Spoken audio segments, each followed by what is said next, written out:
In the summer of 480 BC, a large Persian army marched towards Greece. The ancient historiographer Herodotus dramatizes this by stating that their footsteps made the ground tremble and their thirst emptied vast rivers, leaving behind just miserable rivulets. This force approached the mountain pass of Thermopylae, where a small squad of Greek defenders led by the famous Spartan king Leonidas expected them with sharp spears. What led to this situation? One of the most common narratives in contemporary historiography explains it as follows. As the young Persian Empire expanded towards Europe in the 6th century BC, Greece and Asia Minor were caught in the Persian sphere of influence. At the same time, the Greek city-states had become an influential power in these regions themselves. In 499 BC, Athens supported an uprising of the Ionian Greeks against the Persians in Asia Minor. The Persians were greatly angered by this intervention and launched a punitive attack in 490 BC. This attack was repelled by the Athenians in the famous Battle of Marathon. The young Persian king Darius I was infuriated by this defeat and planned revenge. However, this was delayed by internal problems such as revolutions, so that only his successor Xerxes I picked up his plans to invade Greece. The Greeks got scent of this plan and gathered at Corinth in 481 BC, where they forged an alliance which was led by the Spartans. But it was the Athenian Themistocles who came up with a defense plan. The Greeks should hold at two crucial locations. At Artemisium, the fleet should hold the sea, and at Thermopylae, the land forces should hold the mountain pass. The Greeks chose these two locations because they were heavily outnumbered and stood a much better chance against the Persian army when fighting in narrow terrain, where the Persians couldn't deploy their full force at once. In the late summer of 480 BC, the Greeks and Persians moved their forces in place. The battle is about to begin. Despite the popularized view of the battle, portrayed for example by the movie 300, we don't know all that much about the battle, because there really aren't many sources about this event at all. In fact, there are only three main sources, and they present a bunch of problems. Firstly, there is some archaeological evidence, such as the base of a statue containing a short inscription, a funerary epitaph, and a few Persian arrowheads. Secondly, there's some purely linguistic evidence, and a variety of ancient authors such as Plutarch or Cicero who briefly mention the event. And thirdly, there are two key written sources. One by the historian Diodorus of Sicily, who wrote more than 300 years after the battle, and finally by Herodotus, who provides the most extensive account. Paul Cartledge, one of the leading modern historians on this battle, said, quote, "We either write the history of Thermopylae with Herodotus or not at all," end quote. However, Herodotus' account must be read with care. Some historians criticized him extensively because he included in his book such peculiar things as gold-digging ants, or the description of ancient Egyptian ships, which were thought to be technologically impossible to build at the time. He's been described as a teller of fairy tales by some. Recently, however, he has been redeemed by scholars and archaeological findings alike, which proved some of his stories to be plausible. The gold-digging ants have been reasonably identified with the large Himalayan marmot by Michel Paisel, and the underwater archaeologist Frank Godiot found a wreck of the described type of ship in the depth of the river Nile. With that in mind, let's reconstruct the events about the Battle of Thermopylae. The approaching Persians set up their camp on the northern side of the pass, while the Greeks expected them on the southern end, standing in the narrowest part of the pass. According to Herodotus, Xerxes first sent his archers against the united Greeks, but they probably did very little since the Greeks formed a phalanx, a very tight formation, and covered each other with their shields. By the way, the now famous phrase, "then we will fight in the shade," popularized by the 300 movie as well, was actually already mentioned frequently in antiquity by writers such as Cicero or Plutarch. Next up, the Persians are said to have sent 10,000 lightly armored foot soldiers. As Xerxes saw them failing, he sent in the so-called Immortals, a heavily armored veteran unit who counted 10,000 men. Although we must doubt these numbers given by Herodotus, we probably find an authentic element of ancient battle tactics displayed here.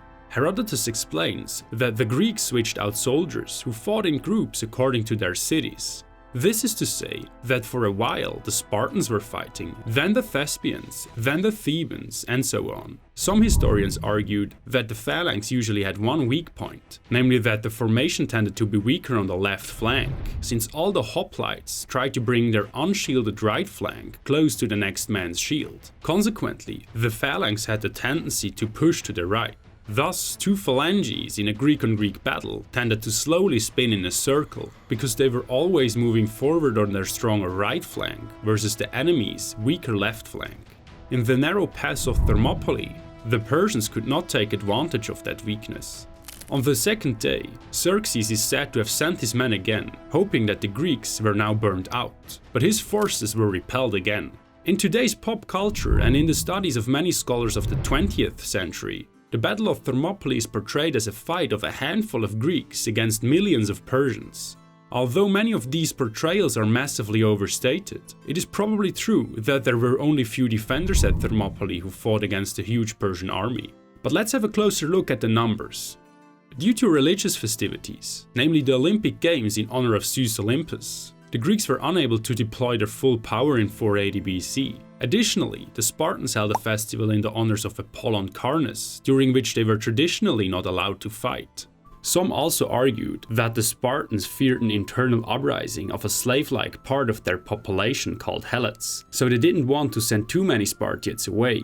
However, because that much was at stake, the Greek city-states decided to send a small force in advance to Thermopylae and Artemisium respectively, which should delay the Persians until the main Greek force would arrive after the religious festivals. According to Herodotus, the Spartan forces consisted of Hippeis, the traditional bodyguard of a Spartan king. These are the famous 300. They were accompanied by about 1,000 perioikoi, lower class but free citizens. In addition, there were probably 1,000 helots, unfree people. Paul Cartledge suggests this still only made approximately 16% of Sparta's full strength. Leonidas left Sparta with this small force, but he gathered many other Greeks along the way.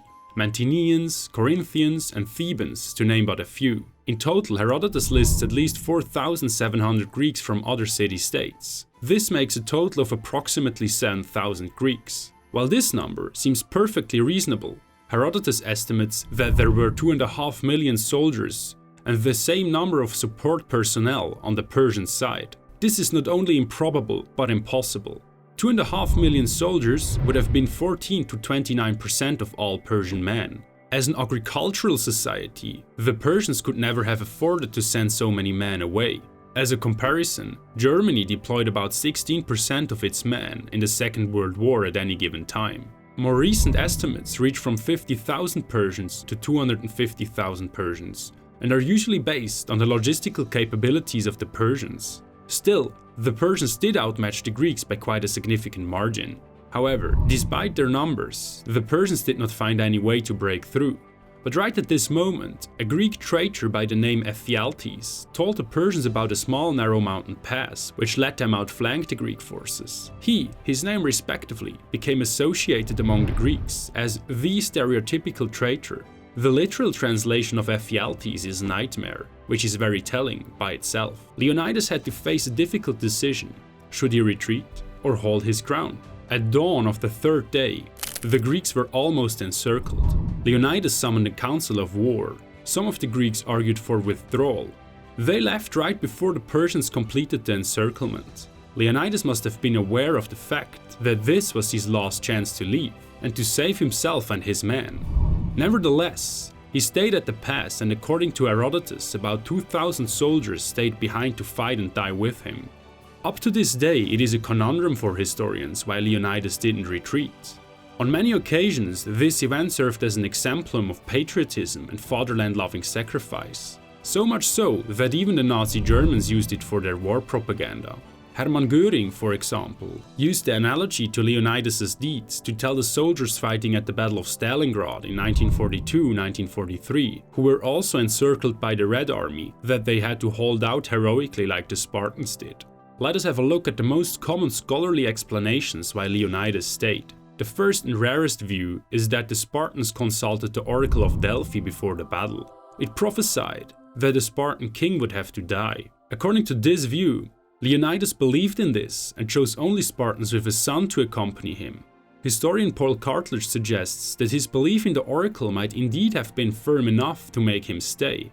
The usual counter-argument to this view is that the prophecies were most likely only created after a certain event had already happened.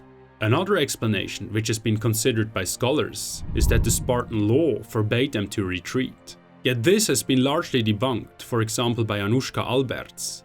No such law is actually documented. Some try to link this to the epitaph of Simonides, in which it says, quote, "Go tell the Spartans, passerby, we lie here, obedient to their words," end quote. The Greek word remasi has sometimes been mistranslated as laws, when it means words. In addition, it seems unlikely that such a law ever existed. There are many examples, such as the battles of Plataea or Sphacteria, in which the Spartans reportedly performed strategical retreats. Hence, there are only few who still believe this to be the case. The last view takes into consideration Leonidas' twofold personal role in this event. On one hand, he was a king of Sparta. However, in this function he was replaceable since Sparta had always two kings. On the other hand, he was a leader of an advance force which had to hold the pass until the other Greek city-states sent their main army to Thermopylae.